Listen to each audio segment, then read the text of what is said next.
ሰላም ፈትዋትን ክብራንን ኣመን ላዕለም ትርከቡ ነቻናሊ ቤተሰብ በብዘለኹምዎ ሰላምኩም በዝሕ ተረፍ ይረለይ እንኳዕ ድማ ናብ ቻናለይ ብሰላም መጻኹም ናይ ሎማዓንቲ ቪድዮ ዝኸውን ከዓኒ ዋጋ ባዶ መሬት ሒዘልኩም መፅኒኹ ባዶ መሬት ኣብ ዝሕዚ ግዜ ቀኒሱ ድንሄ ወሲኹ ኣብ ውቕሮ ዓዲግራት መቐለ ዓድዋ ሒዘልኩም መፅኒኹ ማለት እዩ። እስካዕ ቪድዮ ፍጻመ ተኸታተልዎ ንቻናለይ ሓደሽቲ ዝኾንኩም ሰብስክራይብ ነባራ ዝኾንኩም ከዓ ላይክ ሸር እናገበርኩም ንኸተበረታትዑኒ ብትሕትና ይላቡ ላይክ ሸር ንትገበሩለይ ከዓኒ ካብ ልቢ እናመስገንኩ እየ ማለት እዩ። ክብራት ኣሕዋተይ እምበርከስ ሎማዓንቲ ዋጋ ባዶ መሬት ሒዘልኩም መፅአ ዝኔኹ ብናይ ውቕሮ ክንጅምር ኢና ማለት እዩ። ደቂ ውቕሮ ዓደይ ኣብ ውቕሮት ገዛ ትደልያ ካብ 140 ካሬ ጀሚሩ እስካብ 200 ካሬ እስካብ 70 ካሬ ሒዘልኩም መፅአ እኔኹ። ክብራት ኣሕዋተይ ገንዘብ ዘለኩም ምግዛእ ትኽእሉ ኢኹም። እዚ ዘብልን ዘሎ ኩነት ከዓኒ ኣብ ባንኪ ገንዘብ ዝተቐመጠ ተልኢኩም ብታ ዝዓቕምኩም ተስያ ኣጋጢምኩም ተስያ ዕቁብ ኣቲኹም መሬትኩም ግዝኡ ክለኩም ይፈቱ። ቋሚ ነገር ሓደ መሬት ተልኢኩም ገዛ ተስርሑ ኢኹም። ገዛ ድማ መቐመጢ ገንዘብ ይኾነኩም እዩ።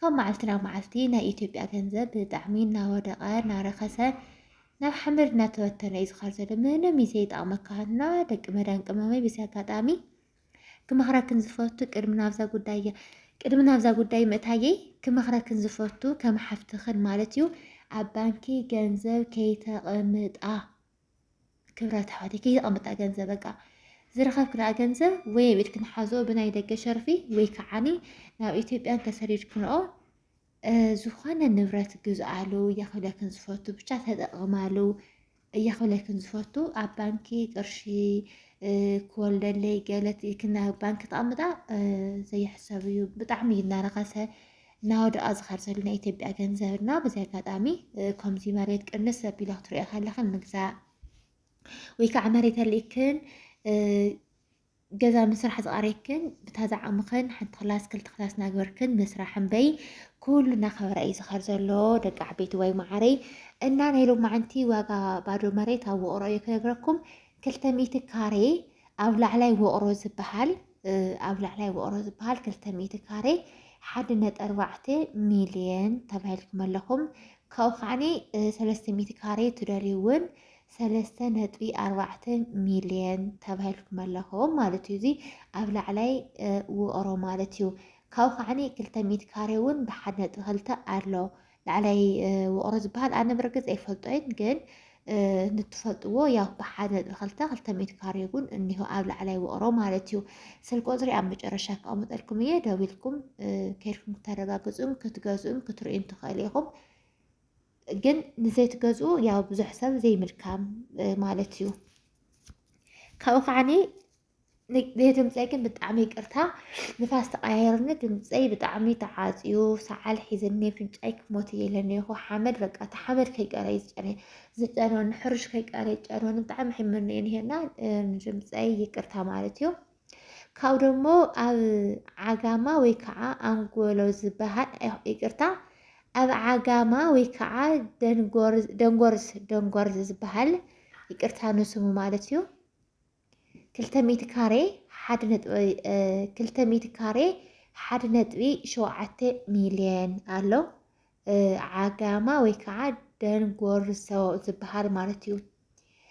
200 ካሬ ብ1.6 ሚልዮን ኣሎ ኣብዚ ብጣዕሚ ይሕሳር እኒሆ 200 ካሬ 1.7 200 ካሬ 1.6 ሚልዮን ማለት እዩ። ናይ 100 ሽሕ ልዩነት ይምበር ተመሳሳሊ እዩ። ክልቲኡ ከዓ 200 ካሬ እዩ ማለት እዩ። ካብኡ ከዓኒ ዓዲ መስቀል ዝበሃል ውቕሮ ኮይኑ ዓዲ መስቀል ዝበሃል ዓዲ መስቀል ማለት እዩ 140 ካሬ 2.5 ሚልዮን ካብኡ እውን 140 ካሬ ከዓ ካሊእ 2.4 ሚልዮን ማለት እዩ። እዚ ኣብ ከተማ ውቕሮ እዩ ማለት እዩ። ውቕሮን ከባቢኣን ክትገዝኡ ትደልዩ ኣብዘን ዝጠቐስክዎም ቦታ ክትገዝኡ ትደልዩ ስልክ ቁፅሪ ኣብ መጨረሻ ከቐምጠልኩም እየ ማለት እዩ። ክብራት ኣሕዋተይ ግን እዚኣ ክብለኩም ከለኹ ኣነ ከም ሓበሬታ ኣይ ዝቐብለኩም ዘለኹ እምበር ናይቲ ሕዚ ንኣብነት ደላላ ስልክ ቁፅሪ ከቐምጠልኩም እየ። እቲ መሬት ክትገዝእዎ ከለኹም ኣበይ ቦታ እዩ ናይቲ መሬት እንታይ ይመስል ዕዳ እኒሄዎ ድዩ ዕዳ የውልን ድዩ ብስምካይ ዘውር ድዩ ሕጋዊ ድዩ ኣይኮነን ንዝብል ገንዘብኩም ከፊልኩም ክትገዙ ምስ በልኩም 100% ክተረጋግፅዎ ዘለኩም ንስኻትኩም ኢኹም። ኣብዚኣና ዓየይ ጥፍኣተኛ ከይትገብሩኒ ከም ሓበሬታ እየ ዝቐብለኩም ዘለኹ ማለት እዩ። ክትገዝእ ከለኹም ብበዓልትኹም ተጠንቂቅኩም ግዝእዎ። ምክንያቱም ኣብዚ ሕዚ ግዜ ሰብ ኣይእመንን እና ዕዳ ኣለዎ ድዩ ይብሉን ብትኽክልቲ ሻያጣይ ናይ ባዕሉ ድዩ መሬት ብመዘጋጃ ቤት ይሓልፍ ድዩ ከየጭበርበርኩም ከይሽውድኩም ተጠንቂቅኩም ማለት እዩ። ክብራት ኣሕዋተይ ብፍላይ ደቂ መዳም ቅመመይ ተጠንቂቅክን ማለት እዩ ክብራት ኣሕዋተይ። እና ያው ናይ ውቕሮ ዘሎ ዕዳጋ ከምዚ ዝመስል ነይሩ። ካብኡ ከዓኒ ዓድዋ ኣማፅልና ያው ኣብ ውቕሮ ዝመስል ዓዲግራትና መቐለ ደሞ بتم مجرش هذا سلك قطري اتناي وقرب علو لازماتلكم تدولوا لتخليكم عدوا خاني أنا بعريس لازم يخون عائلة رخوانة تخلي أخن أبدأ لكم بوتا بعد أون ديو بعد محل خاندي بعد حق دي بس النور يجيب الناجر اللي أبدأ لكن عدوان كابي أنت فلتا أو زي أبوتا كيركي رأي اللي ويكعني كيركي دلالة أتحزن تبلان حوادي تليخن بمسنجر كترخوانة تخليخن مسنجري بتقرنا قال تسفشلكن سارش تجركنا نعيك ترخواني تخيل آخر أفتح دليتكم بوتا خيرة كم ما تسألكني خالية ومالتيو تسياسة بسن تسيا بدلالة ومالتيو النا بوش ترخوان تلاخن بوش تنود نخالينا عدواس لازلوخ أنا وعلي سلازي كبرات حواتي ياو ناي وقروز نمر عدقا وقا مريت كمسي مسنيرو عدقراتنا وقردمو اتناي وقروز ما تدلالة نسوا عرس لازقانا كت أي أوت خليهم أفدس لكم بوتا عدقراتن شران وقرار مالتيو ያው ዋጋ ባዶ መሬት እዚህ መስል ነይሩ ብዙሕ ቅናሽ ኣይበሃልን ብዙሕ ወሰኸውን ኣይበሃልን ምስቲ ገንዘብ ምውዳቑ ደሓን እዩ ብቻ እቲ ቦታ ቆንጆ ሴንተር ቦታ እንትኾይኑ ፅቡቕ እዩ ማለት እዩ። ሕዚ እውን ገንዘብክን ኣብ ባንኪ ተቐምጣ ተጠቐማሉ ቦታ ዘለክን ገዛ ክነስራሕ ኣብታ ዘላትክን ቦታ ዘይብልክን ከዓ ቦታ ክንገዝኣ እቲ ዘለ ገንዘብን ኣብ ባንኪ ይትዕቆሮ የክፍለክን ዝፈቱ እዚ ክፍለክም ከለኹ ከዓ ክትጭነቑን ክትሓስቡን ኣይኮነን ከም ሓሳብና ከም ኣሕዋተይ መጠን ከም ምኽረይ እየ ዘካፍለኩም ዘለኹ። ናይ ሎማዓንቲ ቪድዮ እዚኣ ትመስል ነይራ። ሓሳብ ርእይቶኹም ኣብ ኮሜንት ፃሓፉለይ። ደስ ዘለኩም ነገር ክትፅሕፉለይ ትኽእሉ ኢኹም። ርእይቶኹም ኣብ ኮሜንት ፃሓፉለይ ማለት እዩ።